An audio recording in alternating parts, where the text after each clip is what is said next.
Mga kapuso, baulan pa rin po ang panahon sa ilang bahagi ng Luzon, kabilang ang Metro Manila.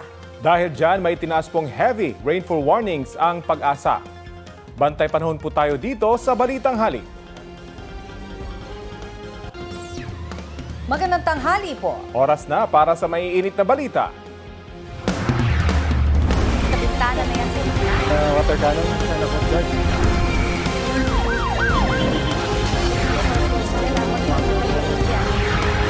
Busog na sa balita. dito sa Balitang Hali.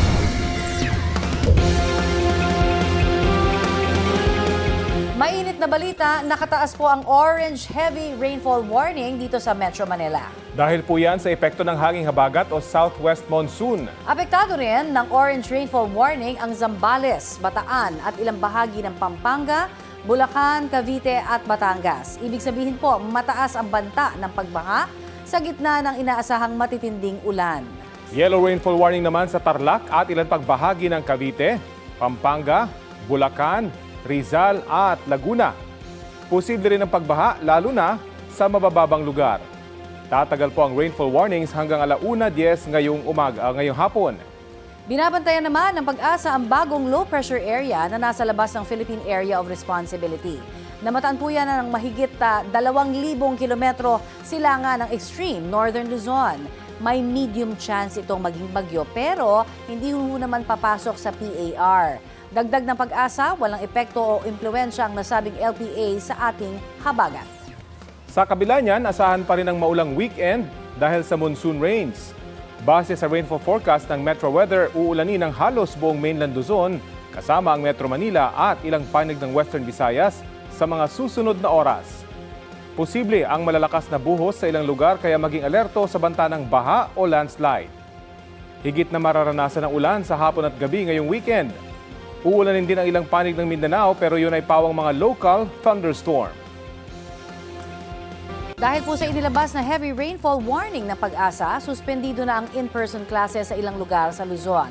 Ayon sa Malacanang, alternative work arrangement muna sa mga tanggapan ng gobyerno at shift muna sa alternative learning modes ang mga klase sa lahat ng antas, maliban kung ibang utos po ng LGU sa Metro Manila.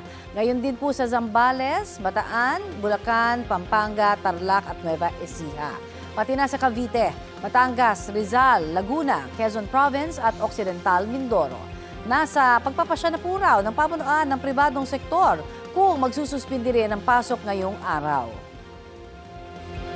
Sa Maynila, apektado ng magdamag na pagulan ang biyahe ng ilang commuter.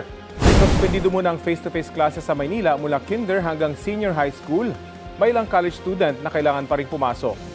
Hassle daw ang basang kalsada dahil kailangan pa magdala ng tsinelas na pamalit sa sapatos. Pahirapan din ang biyahe ng ilang empleyado. Madalang na raw ang bumibiyaheng PUV na iipit paminsan sa traffic na dulot ng pagbaha. Hassle po talaga, lalo yung mga daan baha yung sapatos namin. Kailangan pa namin magbawa ng extra tsinelas para lang hindi mabasa. Sobrang hirap ngayon, lalo na pag bumaha. Medyo hirap makasakay, tapos lalo na nagkakoste ng traffic. Lubog pa rin po sa baha ang Malolos Public Market sa Bulacan.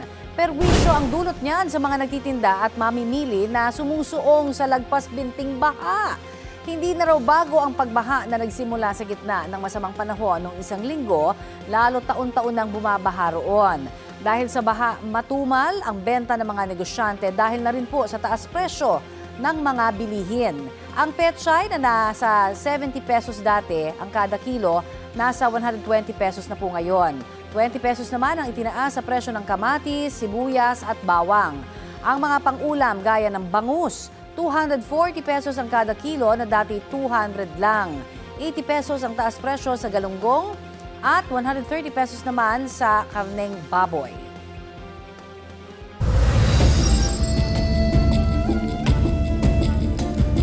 Daang-daang pamilya sa Calasiao, Pangasinan ang nasa evacuation center dahil hindi pa rin humuhupa ang baha roon. Ilang araw na ring lubog sa baha ang ilang barangay sa Dagupan. Balita hatid ni Cindy Salvacio ng GMA Regional TV. Binabaha pa rin ang mga barangay at kalsada sa Dagupan City. Pinapalala ito ng high tide. Sa barangay Bunuan Gasset, lubog pa rin sa baha ang mga bahay. Si Nanay Vicky, hirap daw makahanap ng maayos na tulugan matapos pasukin ng tubig ang kanilang bahay. Nasa lamisa lahat, kaya walang magamitan, walang pagkainan. Dati-dati hindi kami umabot hanggang sa loob eh. Ngayon talagang abot na abot. Sa huling datos ng CDRRMO, nakararanas pa rin ng baha ang lahat ng barangay sa syudad. Samantala, bumalik na sa laot ang ilang mangingisda matapos ang ilang araw na pagkakatenga dahil sa epekto ng habagat at mga nagdaang bagyo. Medyo maganda yung huli pero nung nakaraan talagang wala. Kasi malakas yung agos. Buti medyo bawi-bawi ng kunti ngayon. Paalala ng mga otoridad, iba yung pag-iingat sa pagpapalaot dahil mataas pa rin ang alon sa dagat. Sa kalapit bayan ng Kalasyaw, 21 barangays pa rin ang nakararanas ng baha. 17,345 na pamilya, katumbas ng 64,324 na individual ang apektado. Although paunti-unti po ay humuhupa na, lalong-lalo na po doon sa hindi naman inabot ng lagpas taong tubig baha sa kanilang area. Bagamat nananatili pa rin po, andyan pa rin ang Talibao, Longos, Lumbang, portion of Mancop and portion of Lasip na merong abot hanggang dibdib na tubig baha pa rin po sa kanilang area. Bagamat nasa spilling level pa rin ang Marusay River, bumaba na ang baha sa ilang pangunahing kalsada sa bayan. Nasa second wave na ang relief operation ng lokal na pamahalaan sa mga apektadong residente. Pinaghahandaan na rin ng mga barangay ang paglilinis kapag humupa na ang baha. Kami po ay maglilinis pag wala na po yung baha. Para sa mga ng mga bata dito, yung mga dengue. Magpo-focus po kami sa mga MRF, yung mga basura natin. Ililigpit po namin, hahakutin lahat. Nasa 349 pamilya pa rin, katumbas ng 1,286 na individual ang nananatili sa mga evacuation center sa Kalasyaw.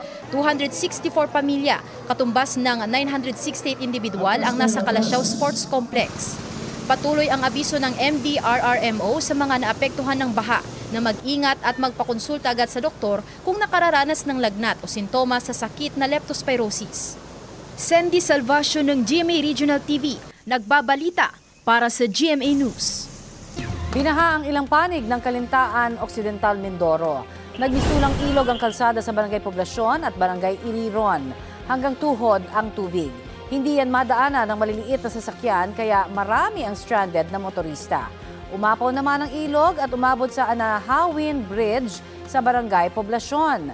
Abot tuhod din po ang baha. May mangilan-ngilang sasakyan na nangahas na tawirin ang tubig. Nabuwal na puno naman ang humambalang sa isang tulay sa Barangay Iriron. Nagsagawa na ng clearing operation sa lugar. Ayon sa Pag-asa, hanging habagat ang nagdudulot ng masamang panahon sa Occidental Mindoro. Sa kuhayan ng CCTV sa Mandaue, Cebu, magkasunod na lumabas ang dalawang sasakyan ng LTO sa isang kanto sa A. Soriano Avenue. Iniwasan ng isang siklista ang ikalawang LTO vehicle. Ang isa pang siklista sa likod dumiretso at tumama sa naunang siklista na maya-maya ay natumba. Doon na siya nasagasaan at pumailalim sa patrol vehicle ng LTO. Ayon sa LTO Region 7, galing sa operasyon ng kanilang mga tauhan at hindi napansin ang siklistang natumba sa kalsada. Sa police station, nag-usap para sa isang kasunduan ng driver ng sasakyan ng LTO at siklistang nakabangga sa isa pang siklista. Nagpapagaling naman sa ospital ang natumbang siklista. Patay na pero kumukubra pa rin ang pensyon. Yan po ang nabisto ng ilang taga Maynila nang mapansin nilang pirmado sa listahan ng mga nakatanggap ng pensyon ang pangalan ng ilang kaanak nilang matagal ng patay. Balitang hatid ni Jomer Apresto, exclusive.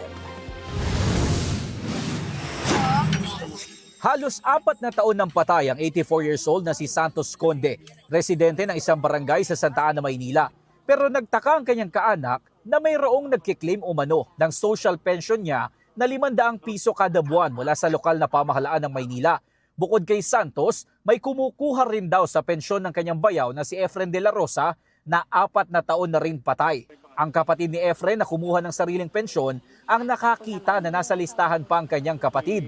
Agad daw silang dumulog sa Office for the Senior Citizens Affairs o OSCA ng Manila LGU. Doon nila nakita na may mga nakapirma sa pangalan ni Efren at Santos para sa payout ng January 2026 hanggang March 2026. Hindi rin daw bababa sa 10 senior citizens sa nasabing barangay ang patay na, pero nasa listahan pa rin at may kumukuha rin ng kanilang pensyon. The worst thing is nakakapag-payout sila and then may signatures pa. Ang malala sir, napipirmahan nila, hindi doktor nila yung signatures. Ayon kay Dara, mga opisyal ng barangay lang ang may authority na humawak ng dokumento para sa payout sa benepisyaryo. Nang matuklasan nila at ilapit sa OSCA, lumapit daw sa kanilang kapitan ng barangay. Iginiit daw na wala siyang alam sa nangyari. Biruin niyo sir, 4 years. Sa 4 years na yun, kung hindi pa makita nung tita ko yung signature nung tito ko, hindi nila i-declare yung mga senior na patay na. Nagmamakaawa yung chairman namin. Biglang sabi na baka naman pwedeng iurong na lang kung anong gagawin. Ibibigay ko yung sahod nung dalawa, iurong nyo lang. Maling-mali, hustisya. Desidido ang pamilya ni Dara na ituloy ang reklamo laban sa barangay officials na sangkot umano. Ang asawa ni Lolo Santos na si Elsa, hindi makapaniwala sa nangyari. Malapit daw sa kanilang pamilya ang kapitan at sekretary ng barangay. Hindi ho namin akalain na gagawin niya sa pamilya namin ng ganyan. Ang hirap po ba tanggapin na ganun? Kasi alam ho ng buong barangay kung gaano kami kahirap. Narito ako sa mismong barangay hall na inirereklamo ng ilang residente. Sinubukan namin makipag-ugnayan sa mga opisyal ng barangay pero ayon sa ilang naka-duty na tanod, walang mga opisyal ng barangay na naka-duty sa mga oras na ito. Bukod sa investigasyon ng OSCA, dumulog na rin kanina sa istasyon ng pulisya ang pamilya ni Dara para magsampa ng reklamo. Ayon sa pulisya, posibleng maharap sa patong-patong na reklamo ang mga sangkot sa nasabing illegal na aktibidad. Kabilang narito ang malversation of public funds, falsification of public documents at estafa. Ayon naman sa DILG, aalamin muna nila ang katotohanan sa likod ng kwento bago magbigay ng komento. Hinihintay pa namin ang tugon ng Manila LGU kaugnay sa nangyari. Jomer Apresto nagbabalita para sa GMA News.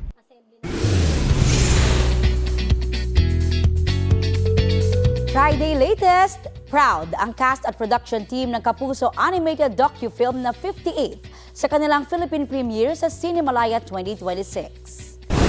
After mag-compete at ipalabas sa iba't ibang film festivals abroad, masaya raw ang bidang si Glyza De Castro na mapapanood na rin ang 58 dito sa bansa.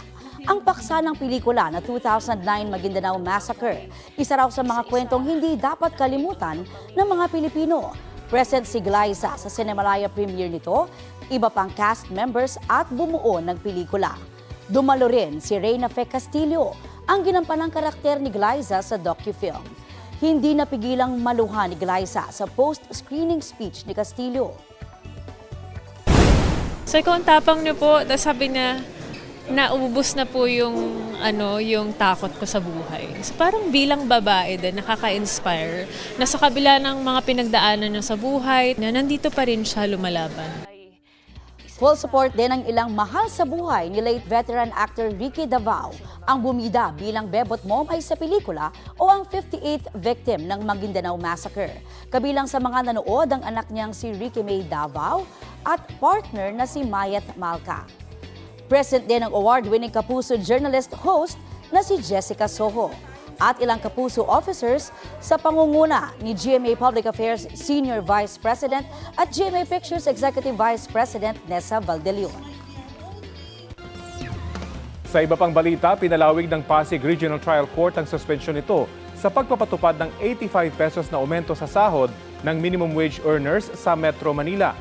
Hanggang kahapon lang dapat ang bisa ng temporary restraining order na inilabas ng Pasig RTC noong July 24. Pero naglabas ito kahapon ng preliminary injunction laban sa taas sahod.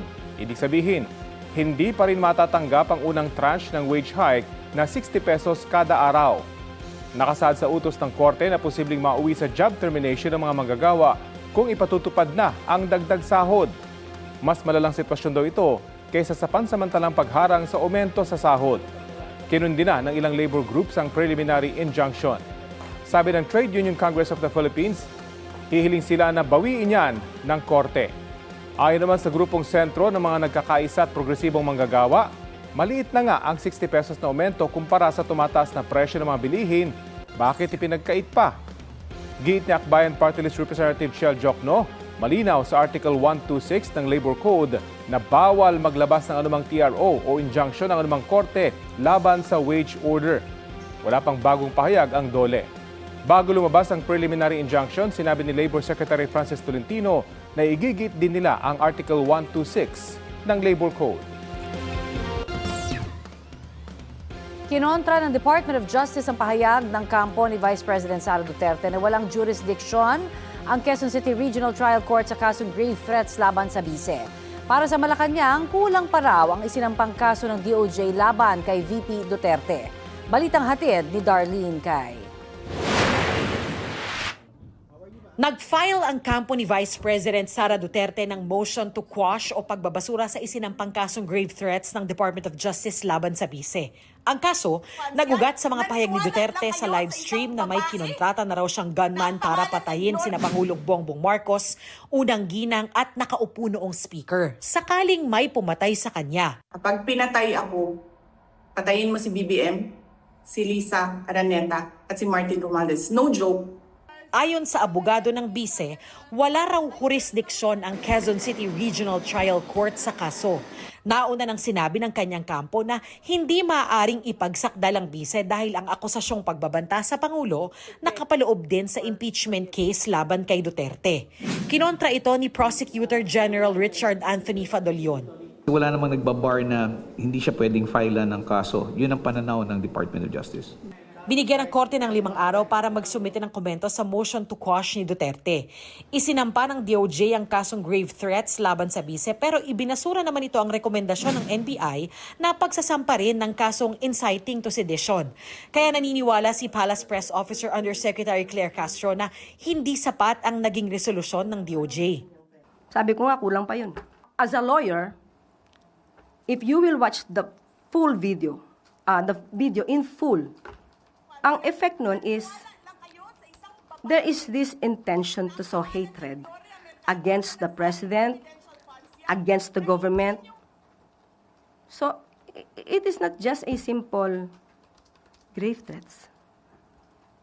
Personally, my opinion. We had mentioned that it is not inciting to sedition, no? When these are just mere utterance or speeches, no? When it is not proven that the accused or the defendant incited the people to rise publicly and tumultuously in order to achieve the ends mentioned under the particular article covered, which is Article 139 of the Revised Penal Code. So, ito po yung maring yun po ang pananaw ng ating Palace spokesperson. Pero ito po yung naging findings naman po ng ating mga prosecutors nung ito po ay sinubject to preliminary investigation. Darlene Cay, nagbabalita para sa GMA News.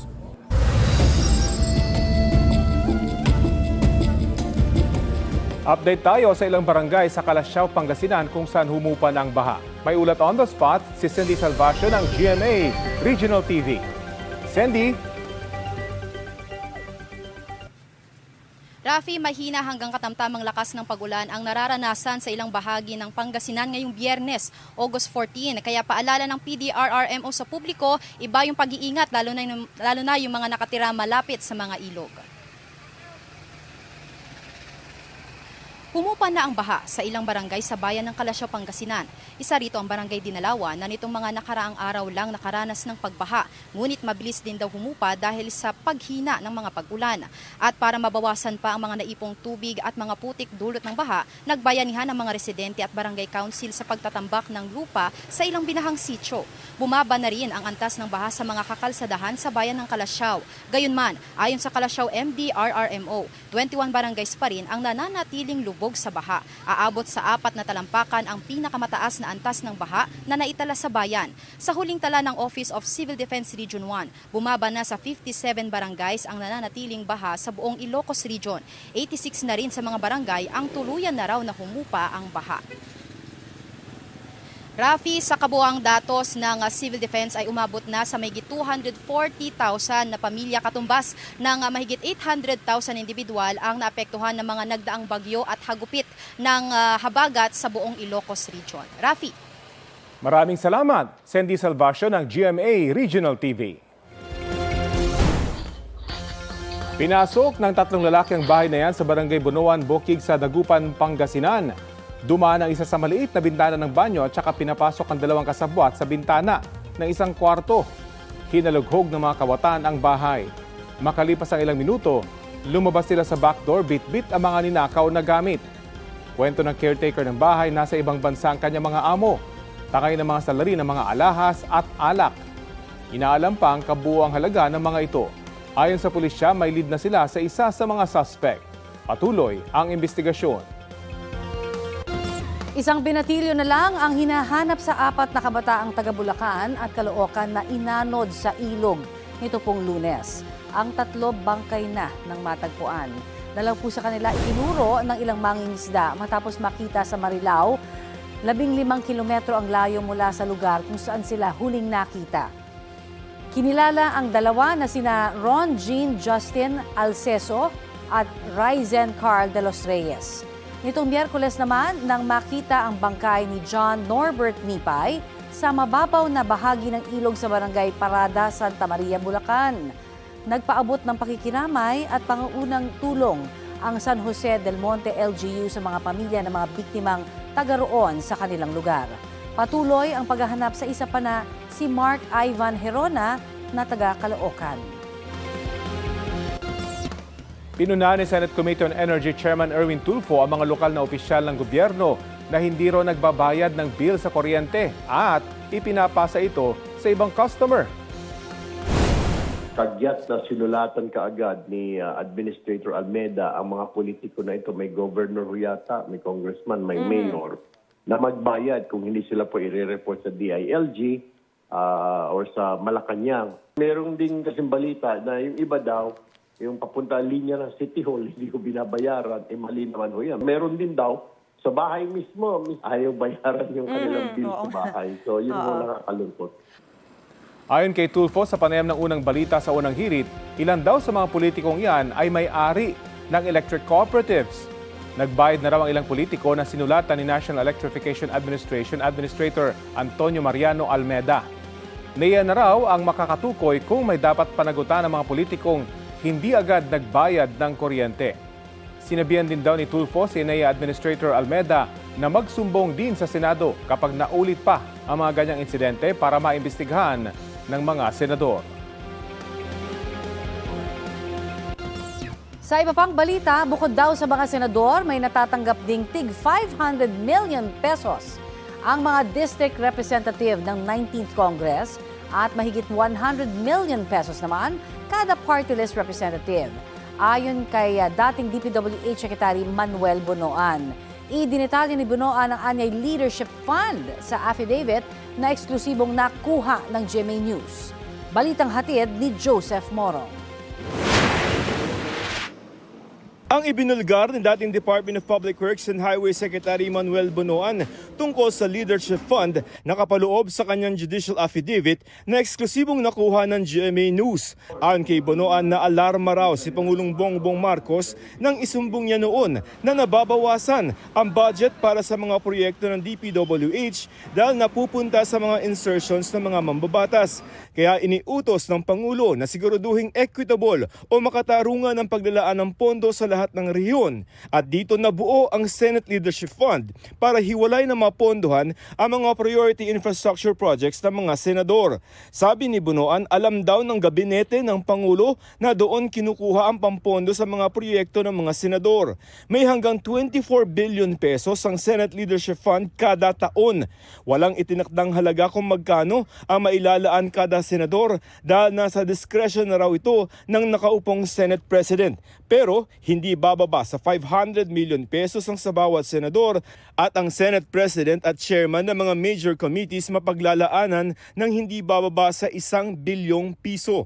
Sabi ni Bonoan, para sa 2024 budget, sinooy Senate President Juan Miguel Zubiri ang kausap niya kaugnay ng Senate Leadership Fund na nasa 13.29 billion pesos. Noong 2025 naman, sinooy Senate President Francis Chisa Escudero ang kanyang kausap para sa pondong halos 21 billion pesos.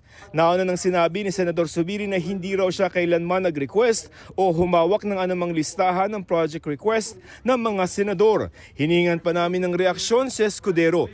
May budget allocation rin daw para sa mga kongresista. Gaya ng mga senador, hindi bababa sa 500 million pesos ang inilalaan para sa kada distrito. 120 million pesos naman ang inilaan sa mga proyekto ng mga party list representatives noong 2023 at 2024 na itinaas sa 150 million pesos noong 2025. Gumawa raw sila ng formula kung paano hahatiin ang pondo sa mga kongresista at ikinonsulta daw ito kay Noy House Speaker Martin Romualdez at House Appropriations Committee Chair Saldi Co at iba pa. Ang formula tinanggap naman daw ng liderato ng Kamara at sinimulang ipatupad noong 2023 at nagpatuloy sa taong 2024 at 2025. Hinihingan pa namin ng reaksyon sina Romualdez at Co. Ayon kay dating DPWH Secretary Manuel Bonoan sa kanyang judicial affidavit, hindi raw naging matagumpay ang Senate Leadership Fund at mas lalong dumami pa raw ang tapyas sa budget ng DPWH para sa taong 2024 at 2025. Ang budget nga raw ng DPWH para sa taong 2025 ay tumaas ng lampas 1 trillion pesos dahil sa mga congressional initiatives o mga proyektong wala naman sa mga proyekto ng DPWH. Ayon sa mapagkakatiwalaang source ng GMA News, may hawak daw si Bonoan ng listahan ng mga pangalan ng mga kumuha ng leadership funds at mga nasa likod ng insertions. Joseph Maurong nagbabalita para sa GMA News. Sagot naman ng Malacanang, walang alam si Pangulong Bongbong Marcos sa Leadership Fund na tinukoy ni dating DPWH Secretary Manuel Bonoan sa kanyang affidavit. Kung alam ng Pangulo, hindi yung mangyayari yan. Parang teacher. Pag nahuli kayo ng teacher, anong gagawin ng teacher? Eh di ba, bibigyan kayo ng penalty? So, gano'n lang. Kung alam ng Pangulo yan, hindi niya yan itotolerate at hindi yan mangyayari. Dagdag ng Malacanang, kung may pag-uusap man daw tungkol sa sinasabing Leadership Fund, ito ay sa pagitan lamang ni Bonoan at kung sino mang opisyal. Wala rin daw alam tungkol sa sinasabing Leadership Fund si DPWH Secretary Vince Dizon. Wala rin daw Leadership Funds na hinihinging pondo ng DPWH para sa 2027.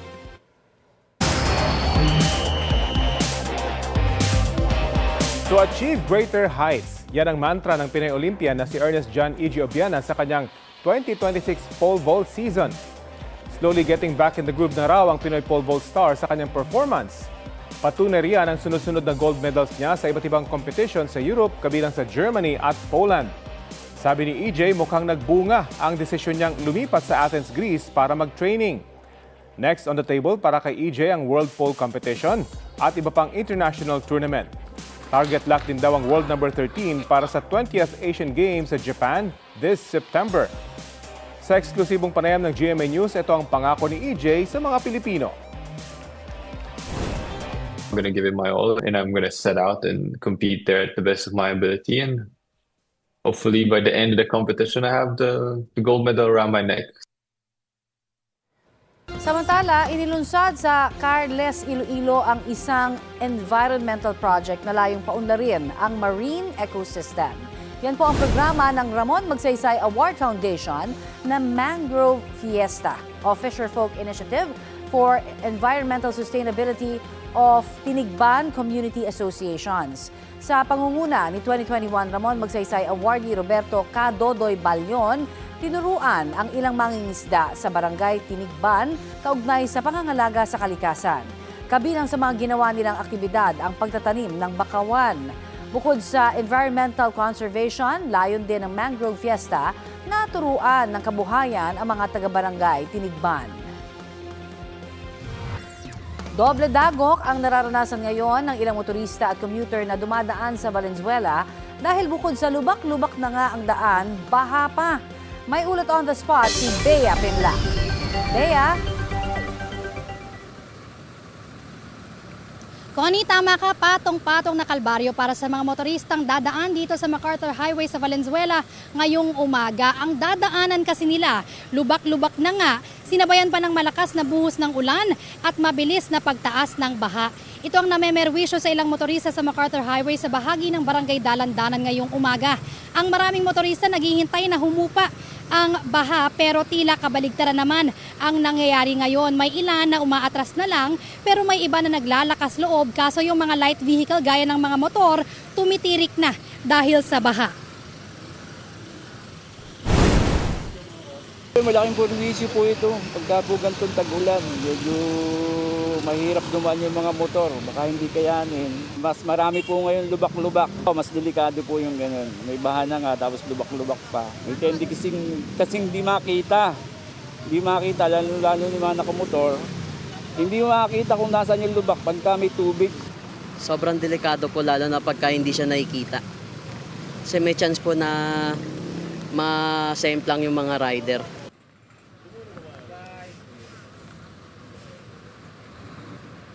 Connie, sabi ng mga motoristang nakausap natin, kapag nagdire-diretso ka pa raw ay abot na hanggang tuhod ang baha. Kaya magbaon din po ng mahabang pasensya para sa mga motoristang dadaan dito dahil mabagal na rin ang pag-usad ng trapiko. Yan ang latest mula rito sa Valenzuela. Balik sa'yo, Connie. Maraming salamat, Bea Pinlac.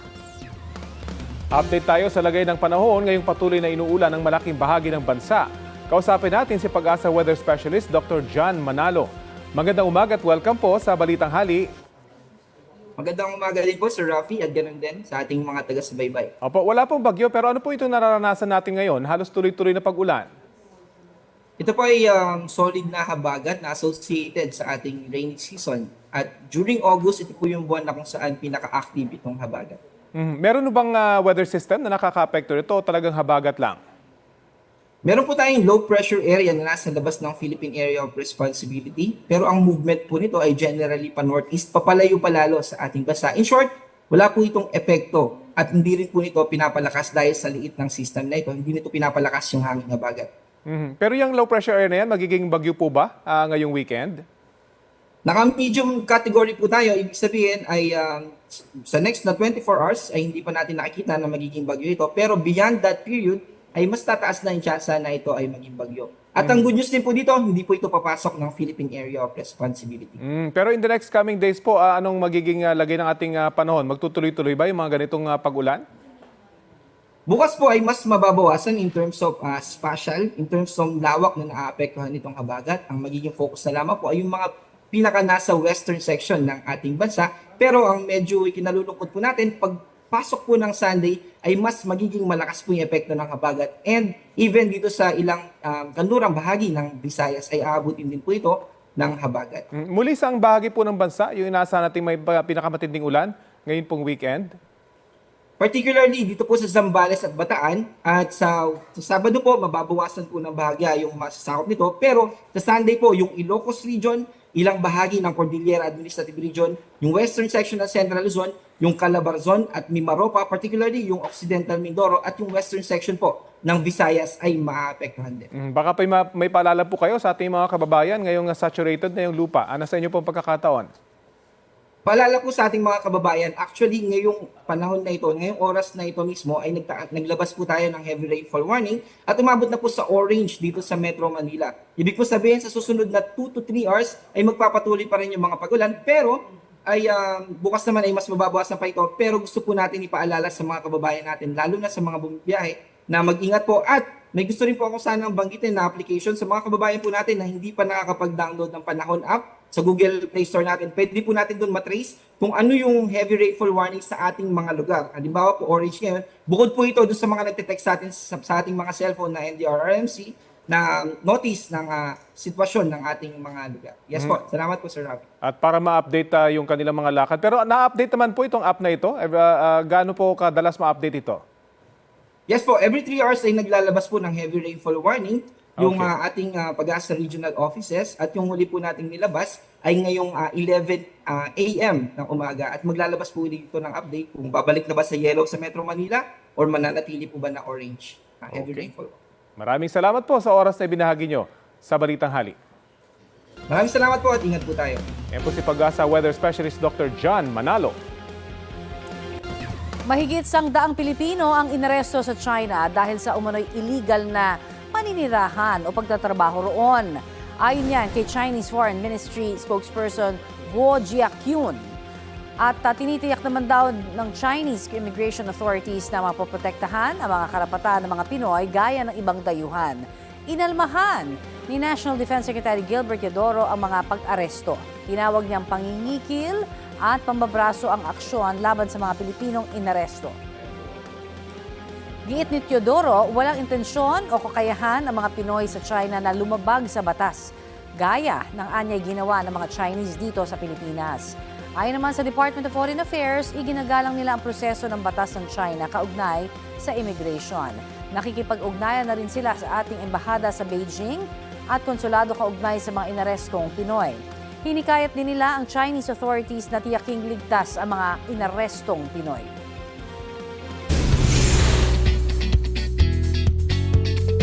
Ipamamalas ni Kapuso actress Lian Valentin ang kanyang husay sa pag-arte sa newest episode ng real-life anthology na Magpakailanman. Bibida siya bilang Mary Chris na nangarap magkaroon ng buong pamilya kasama ang asawang si Tonyo, played by sparkle artist Juancho Trevino. Pero sa kanilang buhay mag-asawa, emotional at physical abuse ang kanyang mararanasan. Makakatakas kaya siya sa ganitong buhay? Abangan ang Battered Wife for Hire ngayong Sabado 8:15 p.m. sa GMA. Si Papa, nawawala niya yung wedding ring niya. May nawawala! Yan ang latest post ni sparkle actress Shaira Diaz habang nasa eroplano papuntang Finland to celebrate their first wedding anniversary. Chika ni Shai, nag-CR noon ang hubby niyang si E.A. Guzman. Hinubad ang wedding ring at inilagay sa bulsa, pero nalaglag ng matulog. Kaya si Shaira to the rescue na hinalugog ang seats ng eroplano at nahanap ang singsing. Sa isang hiwalay na post, todo flex si E.A. sa kanyang wedding ring with the caption, "Nawala saglit pero suot-suot ulit." Kita naman ang mala tiger look ni Shaira. Inaprubahan ni Pangulong Bongbong Marcos ang voluntaryong pagpapakaltas sa sahod ng job order at contract of service workers ng gobyerno. Yan ay para sa kanilang kontribusyon sa Social Security System, PhilHealth at Pag-ibig. Sa ilalim ng Administrative Order No. 43, ang mga ahensyang kanilang pinapasukan na mag-asikaso sa kanilang buwanang kontribusyon sa SSS, Pag-ibig at PhilHealth. Hinihimok din ng Pangulo ang mga lokal na pamahalaan na ipatupad ang voluntary deduction sa kanilang job at COS o JO at COS workers. Ang JO at COS workers ay hindi regular na empleyado ng gobyerno at hindi saklaw ng Government Service Insurance System o GSIS. Nito pong Hunyo na aprubahan ang administrative order. Binibilisan daw ng Department of Justice ang pagproseso sa pag-extradition request ng Amerika kay Kingdom of Jesus Christ founder Apollo Kibuloy at dalawa niyang kapwa-akusado. We are working on the evaluation as fast as we can, but at the same time ensuring that we are not skipping or cutting corners here. So long as the requirements under the RP-US extradition treaty are met through the documents that we will be filing, then we are confident that extradition will be granted. Ayon kay Chief State Counsel Dennis Arvin Chan, sinisiguro nila na ang Apollo Kibuloy na wanted sa Amerika ay ang naririto sa Pilipinas. Pinag-aaralan din ng DOJ ang elemento ng dual criminality o dapat parehong iligal sa Pilipinas at Amerika ang mga krimeng inaakusa kay Kibuloy. Tinitiyak din ng DOJ na hindi death penalty ang magiging sentensya ni Kibuloy sakaling mahatulan siyang guilty sa Amerika.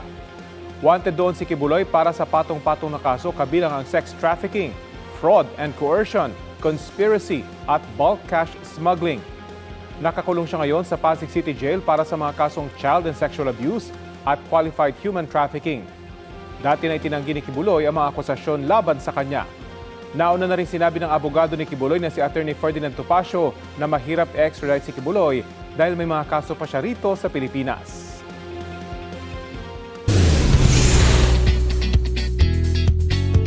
One month after her wedding sa businessman na si Vincent Co, may plano nga ba si Whispers from Heaven star Bea Alonzo na magkaroon ng baby? Of course, we're going to have to try to have kids in the future and, build a family. And when that day comes, of course, I'd love to be able to have the energy to run around with my kids, and to play with them and not just watch from the sidelines.